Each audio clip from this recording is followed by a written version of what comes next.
हिमाचल के deputy CM के गांव से एक इंटरनेशनल लेवल का स्कैम सामने आया है और अब इसकी शिकायत पहुंच चुकी है स्टेट विजिलेंस के पास, क्योंकि ये मामला सिर्फ ऊना तक सीमित नहीं दिखाई दे रहा, बल्कि इसकी फाइलों में अमेरिका के फ्लोरिडा तक के नाम सामने आ रहे हैं। मामला ऊना जिला के गोंदपुर जयचंद गांव के एक तालाब का है, जहां आरोप लगाया गया है कि एक ही तालाब पर 2 अलग अलग सरकारी योजनाओं से लाखों रुपए खर्च दिखाए गए और वही काम 2 बार कागजों में चढ़ाकर सरकारी पैसों का बड़ा खेल किया गया। सबसे चौंकाने वाली बात यह है कि जिस डीपीआर यानी डिटेल्ड प्रोजेक्ट रिपोर्ट के आधार पर लाखों रुपए मंजूर हुए, उसमें हिमाचल नहीं बल्कि अमेरिका के फ्लोरिडा राज्य की जगहों के नाम तक लिखे मिले।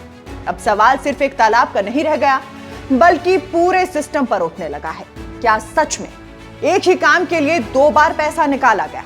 क्या सरकारी रिकॉर्ड में बड़ा खेल हुआ? और अगर हुआ तो आखिर किसके संरक्षण में? अगर आप इस पूरे मामले को शुरू से आखिर तक समझना चाहते हैं तो इस वीडियो में अंत तक हमारे साथ बने रहिए।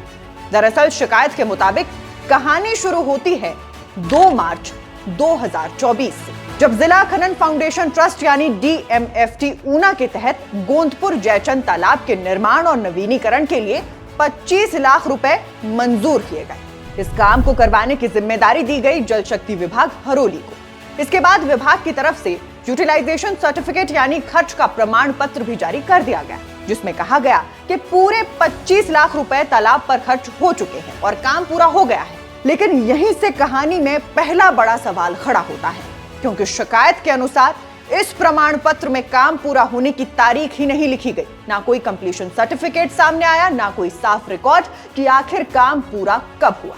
और फिर कुछ महीनों बाद इसी तालाब के नाम पर एक नई फाइल तैयार होती है।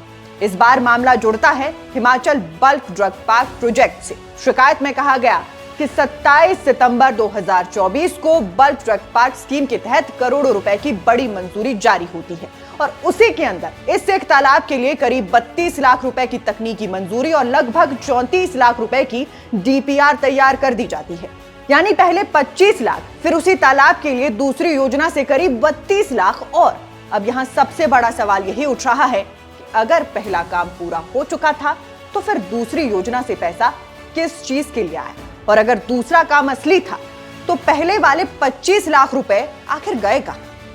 अब इस शिकायत का सबसे गंभीर हिस्सा समझिए। सरकारी निर्माण कार्यों में एक दस्तावेज होता है मेजरमेंट बुक यानी MB।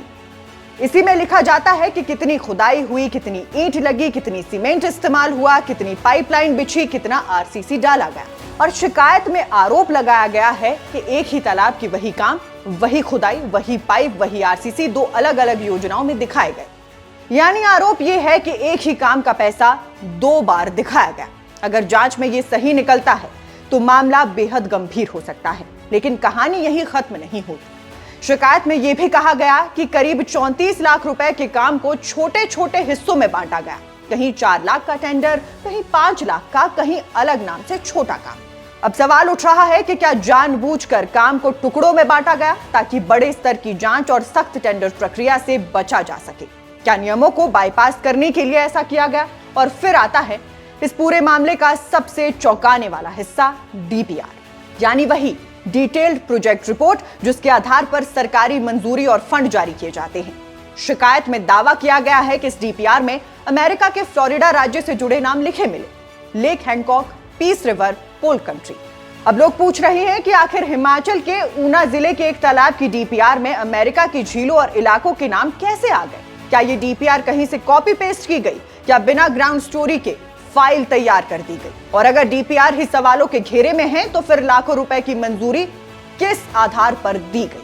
इतना ही नहीं, शिकायत में कहा गया है कि डीपीआर के अंदर एक जगह किसी दूसरे तालाब, दुल्हेरा तालाब का नाम भी लिखा मिला। यानी जिस फाइल पर सरकारी मंजूरी दी गई उसी में दूसरे प्रोजेक्ट का नाम।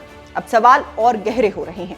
क्या अधिकारियों ने डीपीआर ठीक से पढ़ी भी थी? क्या सिर्फ फाइलें आगे बढ़ाई गई या फिर सब कुछ जानते हुए भी आंखें बंद रखी गई? शिकायत में डीपीआर की लागत को लेकर भी गड़बड़ी का आरोप लगाया गया है। कहा गया है कि अलग अलग मदों का जोड़ करीब 67 लाख रुपए बनता है, लेकिन कुल लागत लगभग 34 लाख लिखी गई। इतना ही नहीं, दस्तावेजों में हाथ से ओवरराइटिंग होने की भी बात कही गई है। अब सवाल यह है कि क्या सरकारी रिकॉर्ड में बाद में बदलाव किए गए? अगर किए गए तो किसने और क्यों? वहीं डीपीआर में ऐसे सामानों का जिक्र भी बताया गया है जिनका तालाब से सीधा संबंध समझ में नहीं आता, जैसे लकड़ी, रोलिंग शटर का सामान, पॉलिश और यहां तक कि ब्लास्टिंग पाउडर और डेटोनेटर तक। अब एक गांव के तालाब में ब्लास्टिंग पाउडर का क्या काम? शिकायत में यह भी कहा गया है कि डीपीआर खुद मानती है कि कुछ काम पहले से मौजूद थे, जैसे लैंडस्केपिंग, सिविल वर्क और बायोडायवर्सिटी गार्डन, लेकिन इसके बावजूद इन्हीं कामों के लिए दोबारा पैसा दिखाए जाने के आरोप लगाए गए हैं। यानी अब मामला सिर्फ तकनीकी गलती जैसा नहीं दिख रहा, बल्कि कई परतों वाला दिखाई दे रहा है। और सबसे बड़ी बात यह है कि यह मामला किसी दूर दराज इलाके का नहीं, बल्कि हिमाचल के डिप्टी सीएम के गृह क्षेत्र से जुड़ा बताया जा रहा है। अब शिकायतकर्ता ने मांग की है कि विजिलेंस इस पूरे मामले की जांच करे, सभी मूल फाइलें जब्त की जाए, मेजरमेंट बुक की जांच हो और पता लगाया जाए कि आखिर सच क्या है। फिलहाल ये सभी आरोप शिकायत के आधार पर लगाए गए हैं और जांच के बाद ही सच्चाई पूरी तरह सामने आएगी। लेकिन इतना जरूर है कि इस मामले ने कई बड़े सवाल खड़े कर दिए हैं, क्योंकि सवाल सिर्फ एक तालाब का नहीं है, सवाल उस सिस्टम का है जहां जनता के पैसों से बनने वाले कामों पर अब जनता ही सवाल पूछ रही है। बाकी आप इस पूरे मामले को किस तरह से देखते हैं, हमें कमेंट करके जरूर बताइए। नमस्कार।